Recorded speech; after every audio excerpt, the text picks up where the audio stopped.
Assalamualaikum warahmatullahi wabarakatuh. Selamat pagi anak-anakku semuanya. Apa kabar anak-anakku hari ini? Alhamdulillah, mudah-mudahan hari ini semuanya dalam keadaan sehat walafiat ya. Dan sebelum mulai belajar, kita akan mengawali dengan berdoa terlebih dahulu. Nah, Pak Ais minta untuk ketua kelas memimpin doa. Silakan untuk Mbak Faza memimpin doa terlebih dahulu. Ya, terima kasih doanya. Mudah-mudahan dengan berdoa kita semuanya mendapatkan ilmu yang bermanfaat dan penuh berkah. Nah, pagi hari ini Bapak akan mengecek kehadiran siswa ya.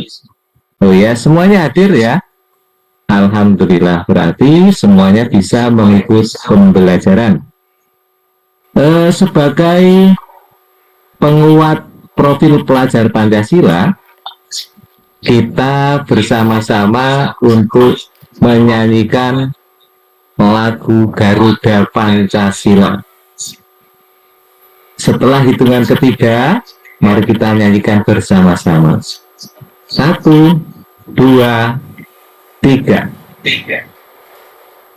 Terima kasih untuk anak-anakku semuanya yang telah menyanyikan lagu Garuda Pancasila.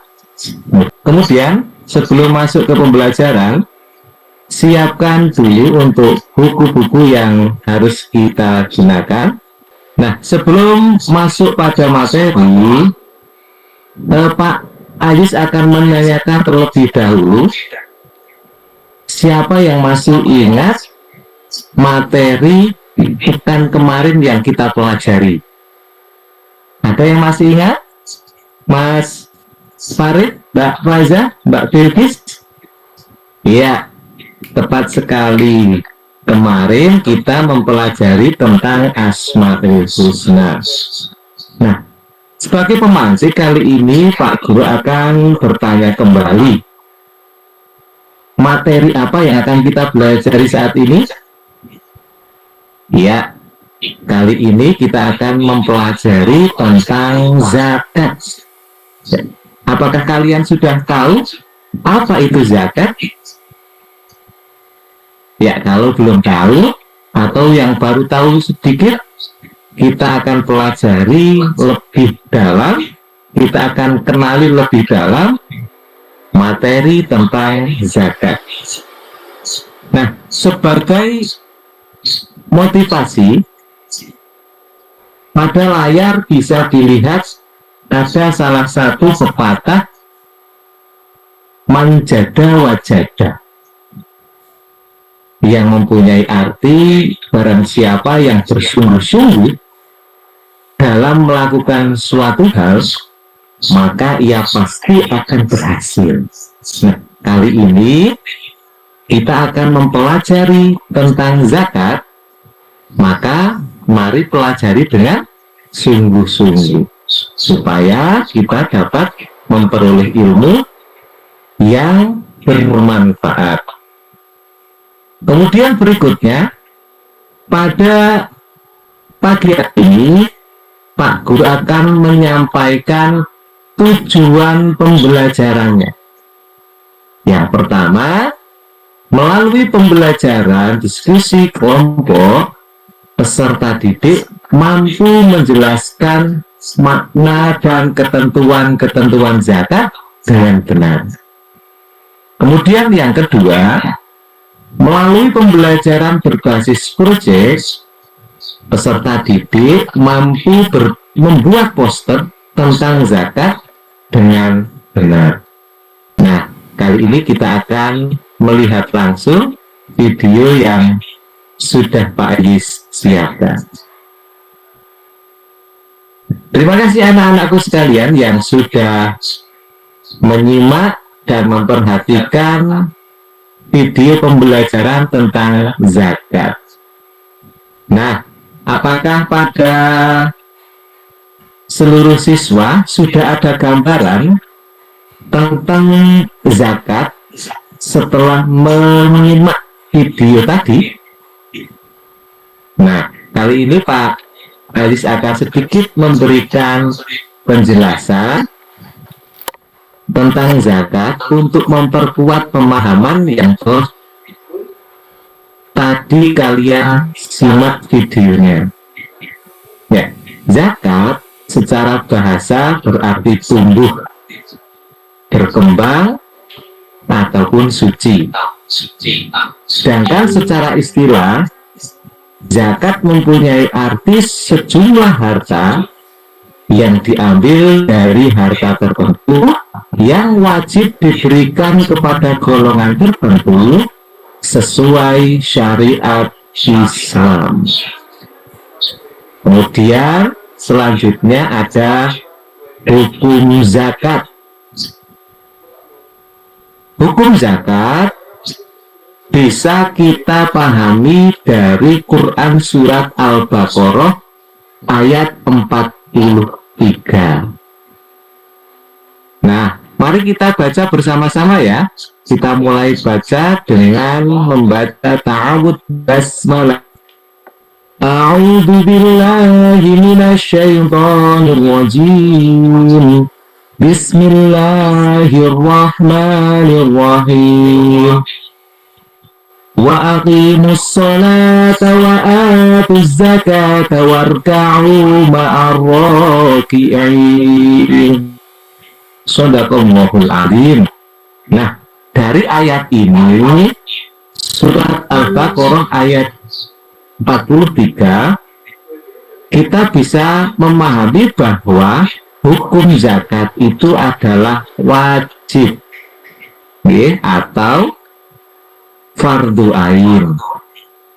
Kemudian berikutnya kita akan mengetahui tentang macam-macam zakat. Zakat dibagi menjadi dua bagian. Yang pertama, zakat fitrah dengan ketentuan yang sudah Pak Haris tampilkan pada layar. Kemudian yang kedua adalah zakat mal. Kalau kita perhatikan dalam layar tertampil zakat yang wajib atas setiap jiwa laki-laki maupun perempuan muslim yang dilakukan pada bulan Ramadan hingga menjelang sholat Idul Fitri. Nah, itulah pengertian dari zakat fitrah. Kemudian berapa untuk ukuran zakat fitrah? Nah, di layar sudah tertampil, yaitu 1 sok atau 2,5 kilogram. Nah, selanjutnya kita akan mempelajari tentang golongan penerima zakat. Dalam layar sudah tertampil surat At-Taubah, ayat 60. Ayat inilah yang menjelaskan tentang golongan penerima zakat ataupun sering disebut mustahik. Selanjutnya untuk mengerjakan LKPD, kalian mengerjakan lembar yang sudah Pak Guru berikan, silakan dikerjakan. Kemudian setelah selesai, kalian melanjutkan untuk membuat poster tentang zakat fitrah sebagai proyek. Nah, dalam membuat poster ini, Pak Guru akan bagi dua kelompok. Kelompok yang pertama terdiri dari Mbak Faza, kemudian Mbak Syakira, Mbak Rere, Mas Farid. Kemudian kelompok kedua ada Mbak Bilkis, Mbak Kanaya, Mbak Kalisa, dan Mas Nafta. Nah, silakan untuk masing-masing kelompok mendiskusikan prosedur pembuatan proyek dan menyusun jadwal penyelesaian proyek. Nah, untuk proyeknya yaitu membuat poster tentang zakat fitrah. Nanti bisa komunikasi pada masing-masing kelompok. Kemudian berikutnya untuk anak-anakku silakan kita menyusun jadwal pembuatan dan batas waktu penyelesaian proyeknya. Pak Guru kasih waktu kurang lebih 30 menit. Nanti silakan untuk anak-anakku bisa menyelesaikan dengan baik ya proyeknya.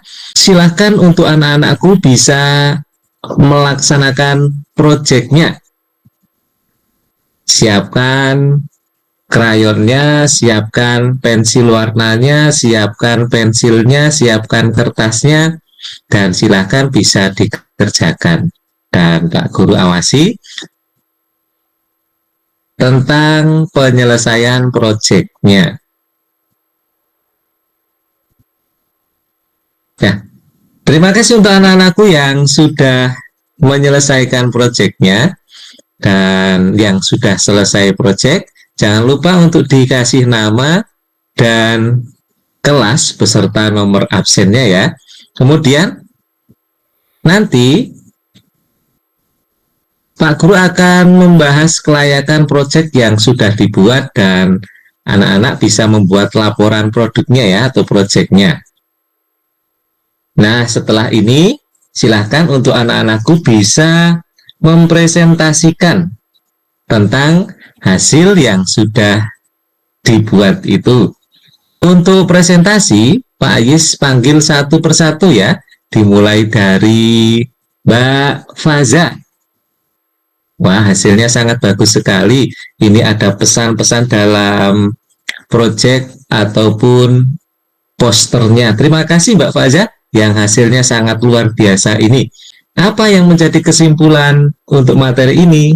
Nah, kesimpulannya, melalui materi zakat, peserta didik diharapkan mampu berbagi dalam rangka menjaga persatuan dan kesatuan. Dan hal ini nanti bisa aplikasikan pada kehidupan sehari-hari agar kita menjadi anak yang suka berderma terhadap orang lain. Nah, untuk selanjutnya Pak Is akan menanyakan bagaimana pembelajaran hari ini anak-anakku semuanya. Menyenangkan ya? Alhamdulillah sangat menyenangkan ya. Nah, mari kita tutup pembelajaran pada hari ini dengan membaca hamdalah bersama-sama. Alhamdulillahirabbil alamin. Dan berikutnya, sebelum Pak Ayis akhiri dengan salam, Pak Ayis akan menyampaikan untuk pembelajaran pada pertemuan berikutnya. Pak Ayis akan menyajikan ataupun menjelaskan tentang bab sodakoh. Dan kemudian pesan dari Pak Ayis sebelum Pak Ayis akhiri, jangan lupa untuk anak-anakku semua agar melakukan atau rutin melaksanakan sholat dan juga mengaji. Dan jangan lupa untuk di rumah selalu belajar, terus belajar, dan terus belajar. Dan materi yang berikutnya untuk dibaca kembali, kemudian dipersiapkan agar pembelajaran pada pertemuan besok bisa berjalan dengan baik dan tentunya kita semua mendapatkan ilmu yang bermanfaat. Sekian dari Pak Ayis, kurang lebihnya mohon maaf. Pak Ayis akhiri. Akhirul kalam. Wassalamualaikum warahmatullahi wabarakatuh.